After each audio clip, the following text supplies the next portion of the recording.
औंढा नागनाथ तालुक्यात रमाई आवास शबरी घरकुल योजनेअंतर्गत घरकुलांची कामे सुरू आहेत.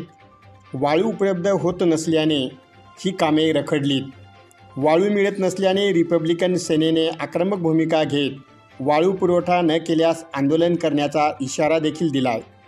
शहरासह तालुक्यात रमाई आवास योजना व शबरी घरकुल योजनेची कामे सुरू आहेत.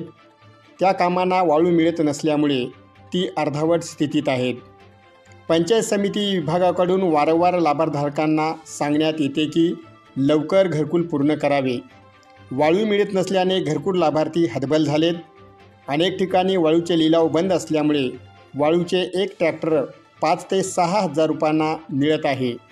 सर्वसामान्य माणसाच्या खिशाला न परवडणारा हा विषय.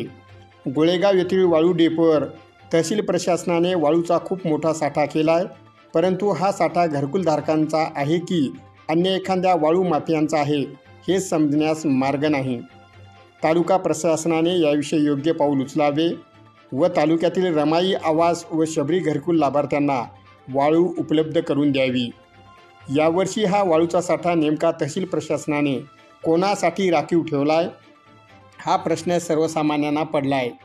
घरकुल लाभार्थ्यांना वाळू उपलब्ध करून देण्यात यावी, अन्यथा रिपब्लिकन सेनेच्या वतीने गोळेगाव वाळू डेपोवर आंदोलन करून थेट वाळू घरकुल लाभार्थ्यांना देण्याचा लाभार्थी आहेत. त्यामध्ये रमाई घरकुल आवास असेल, शेबरी रमाई घरकुल आवास असेल, शेबरी घरकुल आवास असेल, या घरकुल लाभार्थ्यांना तात्काळ रेती उपलब्ध करून द्यावी. निवेदनावर रिपब्लिकन सेनेचे युवा प्रदेश अध्यक्ष किरण घोंगडे, कपिल साखरे, नितीन गव्हाणे, विनोद जोगदंड, मनोज मुळे, राहुल बुंडगे यांच्या स्वाक्षऱ्या आहेत.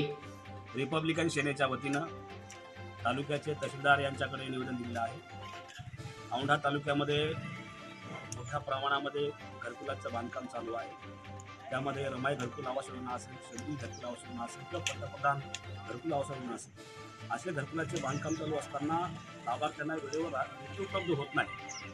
जर झालीच तर ती अवैध मार्गाने मोठ्या प्रमाणामध्ये पैशाची देवाणघेवाण होत आहे, तेव्हा त्यांना ती परवडणारी गोष्ट नाही. आज गोळेगावमध्ये रेतीचा मोठा डेपो आहे. त्या डेपोमधून खऱ्या अर्थानं लाभार्थ्यांना वाळू मिळणं अत्यंत आवश्यक असताना महसूल प्रशासन या ठिकाणी कुचकामी ठरताना आपण या ठिकाणी पाहतो आहोत. तेव्हा प्रशासनाशी मी विनंती करतो की गोळेगावमध्ये असलेला जो वाळू साठा आहे, डेपो आहे, त्या डेपोमधून सर्व तालुक्यातील लाभार्थ्यांना तात्काळ आपण रेती उपलब्ध करून द्यावी, वाळू उपलब्ध करून द्यावी. अन्यथा रिपब्लिकन सेनेच्या वतीने, रिपब्लिकन सेनेच्या स्टाईलने त्या डेपोचा ताबा घेऊन रिपब्लिकन सेनेचे सर्व कार्यकर्ते हे त्यांच्या हातानेच लाभार्थ्यांना वाळू वाटप करतील, असे या ठिकाणी इशारा आम्ही देत आहोत.